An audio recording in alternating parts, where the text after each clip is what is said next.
وَلَقَدْ يَسَّرْنَا الْقُرْآنَ لِلذِّكْرِ فَهَلْ مِن مُدَّكِرٍ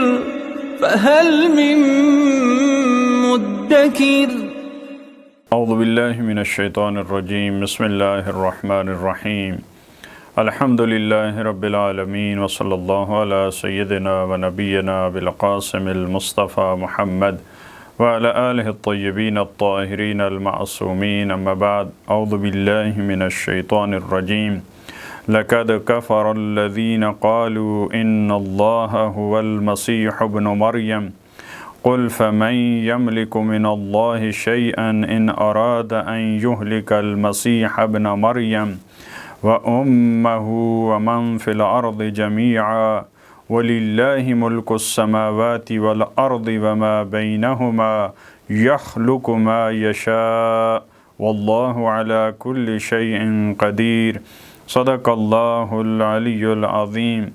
پروردگار عالم نے سورہ مائدہ کی ان آیات میں اہل کتاب سے جو عہد و پیمان لیا اس کا تذکرہ کیا، پھر ان کے عہد توڑنے کے جو مراحل تھے، جو تفصیلات تھیں ان کو بیان فرمایا، پھر ان کو متوجہ کیا کہ اب یہود و نصارہ کے جو موجودہ افراد ہیں اپنے آباء و اجداد کی سیرت پہ نہ چلیں، ہمارا رسول آ چکا ہے، نور تمہارے پاس آ چکا ہے، کتاب مبین آ چکی ہے، ہدایت انہی کے ذریعے ممکن ہے۔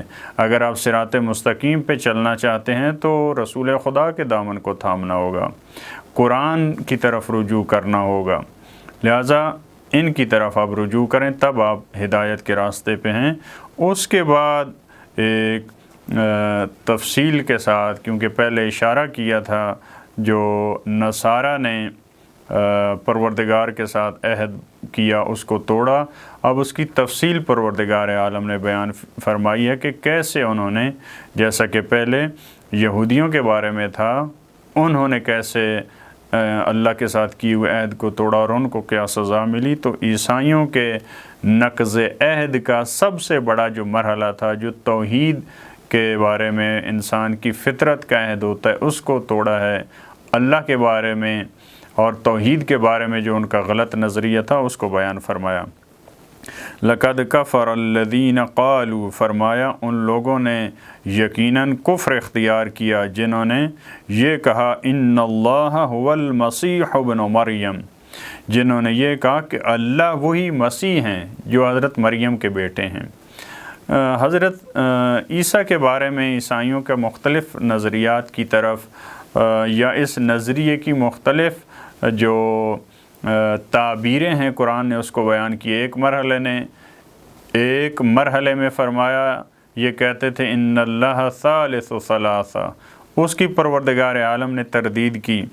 اب یہاں پہ ان کا یہ نظریہ کہ مسیح ابن مریم وہی اللہ ہیں، یعنی خدا کا ایک مرحلہ وہ تھا خدا کا بیٹا ہیں، ایک مرحلہ یہ تھا ثالث و ثلاثہ ہیں، اب ایک مرحلہ یہ کہ خود خدا ہیں، مسیح ابن مریم خود خدا ہیں۔ فرمایا کہ انہوں نے کفر اختیار کیا۔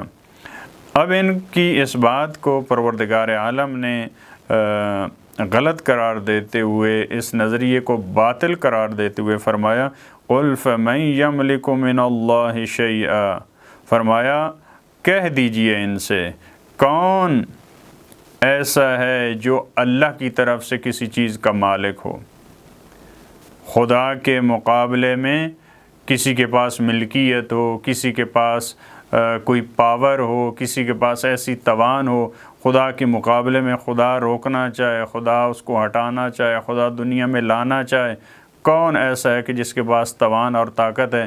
یعنی کہنا پروردگار عالم یہ چاہ رہا ہے کہ حضرت عیسیٰ میں یہ طاقت ہے۔ خدا عالم یہ سوال کے طور پہ بیان کرنا چاہ رہا ہے کہ اے عیسائیوں کہ حضرت عیسیٰ میں طاقت ہے، خدا جب ان کو ہٹانا چاہیں تو وہ کہیں کہ میں نہیں دنیا سے جاتا، میں اپنا اختیار ہے میرا، میں یہاں پہ رہنا چاہتا ہوں۔ قل فمن یملک من اللہ شیئا ان اراد ان یہلک المسیح ابن مریم، اگر اللہ ارادہ کر لے کہ وہ مسیح کو وہ حضرت عیسیٰ کو جو ابن مریم ہیں، جو حضرت مریم کے بیٹے ہیں، پروردگار اگر ان کو ہلاک کرنے کا ارادہ کر لے تو کسی میں ہے ایسی جرأت اور طاقت؟ کسی کے پاس کچھ ایسی چیز ہے کہ وہ رکاوٹ ڈال سکے، وہ معنی بن جائے، وہ کہے کہ میں ایسا نہیں ہونے دیتا؟ اب یہاں بھی پروردگار عالم نے بار بار دونوں جگہ پہ مسیح ابن مریم اور جب ان کے ہلاک کرنے کی بات آئی ہے تو فقط حضرت عیسیٰ کا تذکرہ نہیں کیا۔ ان اراد ان یہلک المسیح ابن مریم و امہ ومن فی الارض جمیعا، حضرت عیسیٰ کو اگر خدا ہلاک کرنے کا ارادہ کرے کوئی روک سکتا ہے؟ حضرت عیسیٰ کی والدہ جو حضرت مریم ہے، پروردگار اگر ان کو ہلاک کرنا چاہے کسی کے پاس ہے جرأت جو روک سکے؟ فقط حضرت عیسیٰ اور ان کی ماں نہیں، وَمَن فِي الْأَرْضِ جَمِيعًا، جتنے روئے زمین پہ افراد موجود ہیں، پروردگار ان کو ہلاک کرنے کا ارادہ کرے، کسی کے پاس کچھ ہے ایسا کہ وہ روک سکے؟ پروردگار یہ سمجھانا چاہ رہا ہے کہ جیسے حضرت عیسیٰ ہیں ان کو میں ہلاک کر سکتا ہوں، جیسے ان کی والدہ حضرت مریم ان کو میں ہلاک کر سکتا ہوں، یعنی ان کو اگر میں دنیا سے اٹھانا چاہوں، ان کی زندگی کو ختم کرنا چاہوں تو میں کر سکتا ہوں، میں ہی کرنے والا ہوں۔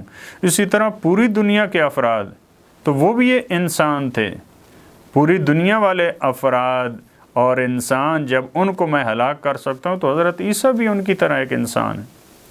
تو انسان تو ممکن الوجود ہے، جو انسان اس دنیا پہ آئے گا اس کو پھر جانا ہے۔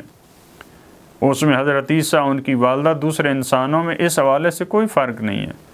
لہٰذا جس کو ہلاک کیا جا سکے وہ خدا نہیں ہو سکتا۔ پروردگار عالم یہ ان کو دلیل کے طور پہ سمجھانا چاہ رہے ہیں، جو ہلاک ہو جائے، جو ختم ہو جائے، جو چلا جائے وہ خدا نہیں ہو سکتا۔ آپ کیسے ان کو خدا مان رہے ہیں؟ وَلِلَّهِ مُلْكُ السَّمَاوَاتِ وَالْأَرْضِ وَمَا بَيْنَهُمَا، اور خدا کو اپنے ارادے سے اور ارادے کو عملی جامہ پہنانے سے کوئی نہیں روک سکتا۔ اس کی وجہ کیا ہے؟ کیونکہ فقط اللہ کی ملکیت میں ہیں سارے آسمان، زمین اور جو کچھ اس کے درمیان ہے، سارے کا سارا اللہ کی ملکیت ہے۔ جب زمین، جب سارے آسمان، جب وما بینہما، ان کے درمیان سب کچھ وہ اللہ کی ملکیت ہے تو دوسرے کے لیے کیا رہ جاتا ہے پھر؟ ایک زمین آدھی کا اگر کوئی اور شخص مالک ہے، آدھی باقی ہے تو اس کا کوئی مالک بن سکتا ہے، لیکن ایک پوری زمین کا جب ایک مالک موجود ہے تو وہاں پہ دوسرا مالک کیسے ہو سکتا ہے؟ وہاں کوئی جگہ نہیں ہے۔ اسی وجہ سے کہا جاتا ہے کہ کائنات کے لیے دوسرا خدا تصور کرنا یہ مشکل اور محال ہے۔ اس کی وجہ کیا ہے؟ کیونکہ اس کے وجود نے پوری دنیا کو پر کر رکھا ہے، کوئی جگہ خالی نہیں ہے کہ آپ وہاں پہ دوسرے خدا کو لے کے آ سکیں یا اس کی کچھ چیز ملکیت میں دے سکیں۔ سارے آسمان ہوں، زمین ہو، ان کے درمیان سب کا سب یہ سب اللہ کا ہے، لہٰذا وہاں پہ کسی دوسرے خدا کے لیے کچھ ہے نہیں۔ یخلق ما یشاء، وہ خلق کرتا ہے جو چاہتا ہے، اس کی مشیت میں جسے چاہتا ہے وہ خلق کرتا ہے، جیسے چاہتا ہے وہ خلق کرتا ہے۔ اگر اس نے ایک کو حضرت عیسیٰ کو باپ کے بغیر اگر خلق کیا تو وہ اس کی مشیت ایسے ہے۔ حضرت آدم کو اگر ماں باپ کے بغیر خلق کیا تو اس کی مشیت ہے۔ اگر بہت سارے انسانوں کو اور اکثریت کو ماں باپ دونوں سے اگر وہ خلق کر رہے تو اس کی مشیت ہے، وہ جیسے چاہتا ہے وہ خلق کرتا ہے۔ واللہ علی کل شیء قدیر، اور اللہ ہر چیز پر قادر ہے۔ ایسا نہیں ہے کہ خداوند عالم یہ کچھ ہم نے بتائے ہیں یہاں پہ مطالب، ایسا نہیں ہے کہ اس کے علاوہ آپ کبھی ممکن ہے کوئی انسان اور ایسی چیز لے کے آئے کہ دیکھیں یہ تو اس کا مالک کوئی اور ہے، اس کا خالق کوئی اور ہے۔ نہیں، خدا ہر چیز پہ قادر ہے۔ آپ کے ذہن میں جو چیزیں آتی ہیں، جو آئیں گی، جو نسلوں بعد والی نسلوں کے ذہن میں آئیں گی، وہ ساری کی ساری چیزیں ان کا خالق خدا ہے، ان کا مالک خدا ہے، اس کے علاوہ کوئی ذات نہیں ہے۔